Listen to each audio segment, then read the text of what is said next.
गर्मी में गरीब बहू का कुएं के अंदर ठंडा ससुराल। दमकती गर्मी में दोनों बहुएं नलके के नीचे बाल्टी लगाकर खड़ी होती हैं, तभी पानी भाग जाता है। धत तेरे की, किसी तरह टूटी में से बूंद बूंद तो टपक रहा था, वो भी बंद हो गया। मटका भी नहीं भर पाया। आज उठने में ज्यादा लेट हो गया, आंख नहीं खुली। ऊपर से आज इतवार का दिन भी है। घर और रसोड़ी की लिपाई पुताई भी करनी थी। 2 मोटरी धोने के लिए कपड़े रखे हैं, बर्तन भी जूठे पड़े। खाना पीना नहाना धोना कैसे करेंगे बगैर पानी के? पानी भाग जाने के चलते कविता सुनीता घर के कामों को सोच सोच कर परेशान हुई जा रही थी। तभी पसीने में तर सास काशी दोनों को सुनाने लगती है। बहुआ, तुम दोनों को पानी भरने की पड़ी होती ना तो तुम दोनों टाइम से उठती, मगर तुम्हें तो चेत भी नहीं पानी भरे या ना भरे। कोई नहाए धोए चाहे मत नहाए। ओहो राम राम, इस गर्मी ने तो गदर मचा के रख दिया है कसम से। सुनीता दीदी, माँ जी को जब देखो हम दोनों बहू को ताना देने के सिवा कुछ और नहीं सोचता। एक तो दिन भर रात भर ये मकान भट्टी जितना दमकता है। सुबह 4 बजे थोड़ा ठंडक होता है तो जाकर नींद पड़ती है, तो लेट ही आँख खुलेगी। देवरानी जी, बात को बढ़ाकर समय खराब करने से अच्छा है काम में लगते हैं, खाना भी बनाना है।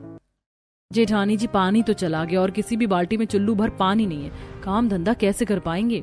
और कोई चारा नहीं, आज कुएं पर ही चलना पड़ेगा। दोनों बहू मटका, बाल्टी, कपड़े की मोटरी माथे पर उठाकर चिलचिलाती धूप में कुएं पर चल जाती हैं। कड़वी कहावत है, एक गरीब का सारा जीवन 2 वक्त की रोटी जोड़ने में गुजर जाता है। काशी और रामदीन के घर की दशा गरीबी भरी थी। हाँ, आज तो कितनी कड़ी धूप हो रखी है। जमीन तो जैसे जलते कोयले जितनी सुलग रही है। कुआं और कितना दूर है?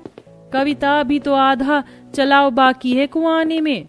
गर्मी से तपती धरती के चलते दोनों बहू के कदम उखड़ने को हो रहे हैं। किसी तरह मीलों का सफर तय करके दोनों कुएं पर पहुंचती हैं। कुएं में मीठा पानी कल कल बह रहा था। घने नीम के पेड़ की छांव के साथ ठंडी ठंडी हवा चल रही थी। हा, जेठानी जी, इस कुएं पर कितनी ठंडक है। मेरा तो मन करता है इस कुएं पर ही बसावट कर ले। शरीर में शुद्ध हवा भी लगेगी और जब मन चाहेंगे कुएं से ठंडा ठंडा पानी खींच कर निकाल लेंगे।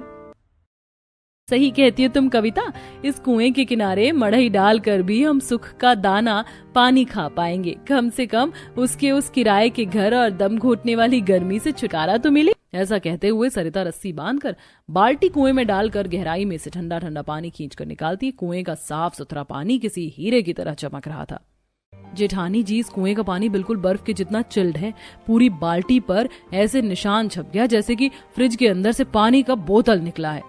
कविता, कुएं का पानी तो ठंडा होगा ही, जमीन के गहरे सतह से खींच कर जो निकलता है। बाल्टी